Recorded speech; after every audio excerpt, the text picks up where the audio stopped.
Troy bought this farm 7 years ago, but his regenerative farming journey began after discovering his soil biology was almost non-existent. Since changing his approach in 2023, we've been documenting the farm to see what has changed. In this farm walk, Troy shares the practical observations he's made around pasture recovery, soil biology, grazing management, and the changes he's seeing across the property. The pastures were covered in giant Parramatta grass predominantly, and all the boundary fencing was covered in lantana and castor oil. So our first year was heavy use of herbicide. Little did I know that Roundup also kills the fungi and the soil biology. Now, we did a soil biology test back in 24, and rather than getting 10 out of 10, the lady, Dr. Mary Cole of AgPath in Victoria, told us we didn't have any biology to talk of. And I was just dumbstruck. I said, what the hell? You know, we've just done a 600 tonne in total of beautiful compost, and there was no soil biology. So I thought, gee whiz, what do you do? So her recommendation was to feed the soil biology with liquid seaweed or liquid fish hydrolysate, which was when we found sonic natural farming. So we did a heavy dose application in 24, and then I think we applied it about 4 times during the year, and then in 25 we applied it about 3 times, alternating between seaweed and fish hydrolysate. And then this year in 26 we've applied it once. So we sort of started with a large application and we're slowly building down to using less.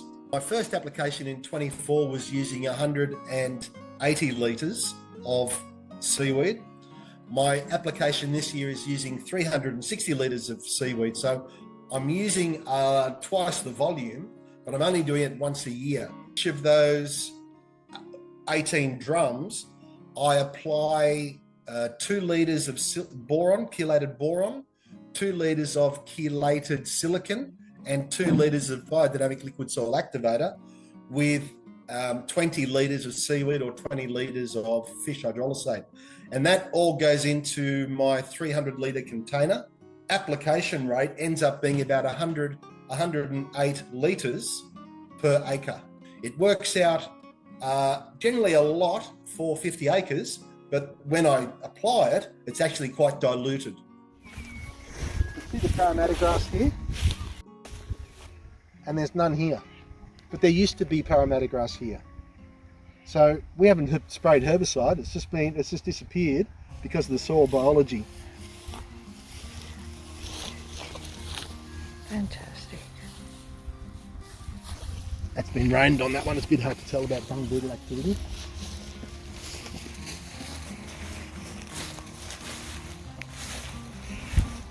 So the amazing thing is that you witness the soil biology in action. Mm-hmm. And you look down here, like there's clover, there's plantain, there's chicory, and this is only after like a couple of weeks of being grazed. This is only like a real small paddock, but this plantain here, like we sowed plantain maybe 4 years ago. So that's fantastic regrowth. Yeah. Wow. After how long? 2 weeks since they've been in here? Yeah. This is 2 weeks regrowth. So, you know, generally speaking, they could come back in here again. But by leaving them out, we're allowing proper recovery. Yep. Like there's another plant there of the multi-species. So that's survived being grazed, and that's the snake of it. So what you'll see is, without my glasses, it's a bit hard to see the ryegrass. But there's baby. That's ryegrass there. That plant there. So, and that's not. But that plant there, in 3 or 4 weeks, when they come back, that'll be much more vigorous and bigger and be more established. Yep. And I didn't take a photograph because I was so ashamed of myself. I held them in here probably 2 days more than what I should have, and it turned into mud. And Daisy, my dog, and I were walking around that paddock, and it was just uneven and not very nice. And I thought, oh my God, I've just killed all the grass. Anyway, a week later, it started looking really good, and 2 weeks later, it almost practically fully recovered. Wow. And even plants like chicory and plantain, which can be smashed off at the surface, they all fully recovered. And all the ryegrass came back, and there was no issues whatsoever with the pasture.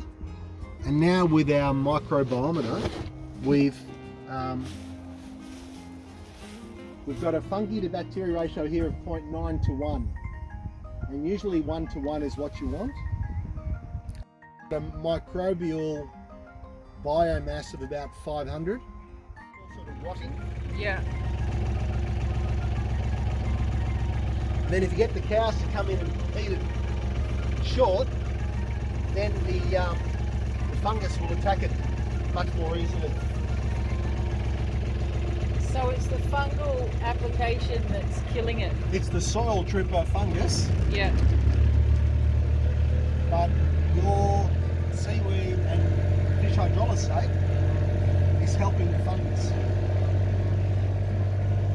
Yeah, well they work together, don't they?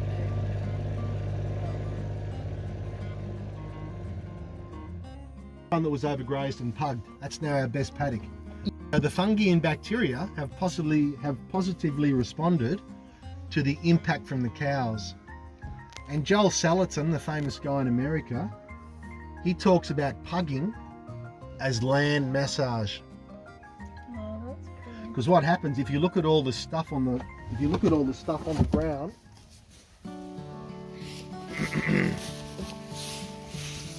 like all that gets walked in and eaten by microbes. Yep. And you see all the holes there. We've had rain every day since May, but you can see those dung beetles ringing up. Yep. You can see that it's working from this side first, and it's pushing it back that way. Wow. I don't know, you gotta ask yourself why. But yeah, it's interesting. But why the soil biology has decided, because on where that cow is, there's no Parramatta grass. Yeah. But it was all thick through here. Yep. And now all of a sudden I think, I've got photographs now because I'm starting to realise what's happening. The cows were moved in here about an hour or maybe 2 hours ago. So now they're all sitting contentedly chewing their cud. Yep. Or most of them. They're pretty happy. And the grass, we haven't done any NPK fertiliser for the 7 years that we've owned the place.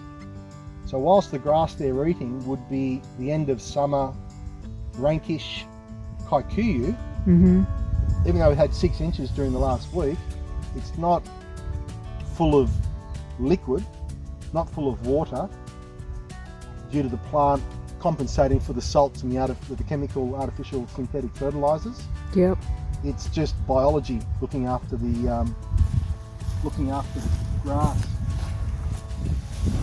Once you incorporate multi-species, particularly the clovers get in and fertilise, and then the fungi and bacteria sort of happen as well, and they stop the Baja grass being predominant. They stop the Baja grass dominating. So there's a bit of ryegrass that's taken off just from broadcasting and cows walking it through. Yeah. You can see the odd broad leaf.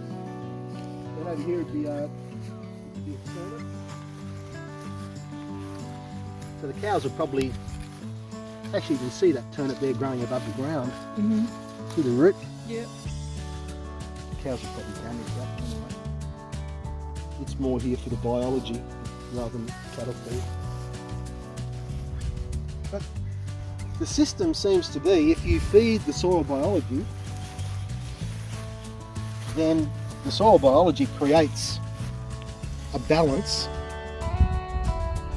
in terms of the plants, because that soil biology in a way is feeding the plant.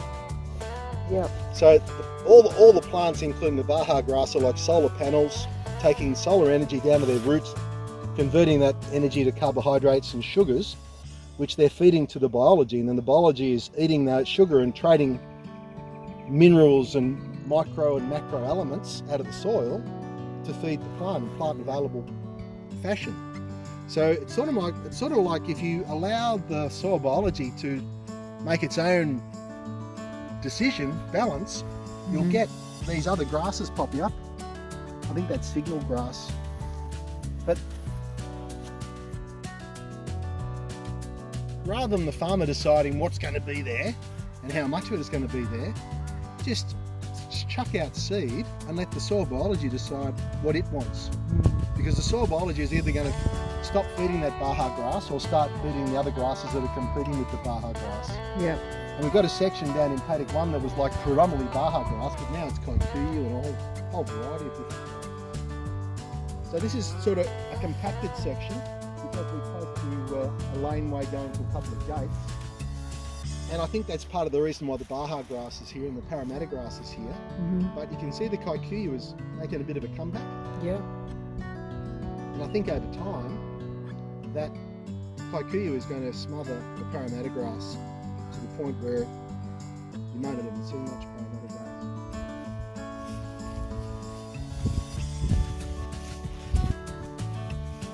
When you deal with biologicals, you're not seeing an instant response like within a week or 2 weeks. It's gradually over time. And when you have a number of applications going on over a period of time, all the positive benefits are compounding. It was probably within a couple of months that we started thinking, yeah, this is actually having a pretty good effect here. And then each application, the improvement was better because you're getting that compounding effect of improving your soil, the life in the soil. So should we dig a hole? Yeah. Just anywhere? Yep.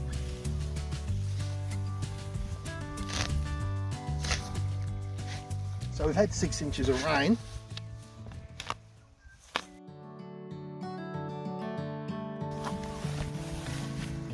So if you come around here, you'll see plenty of worms.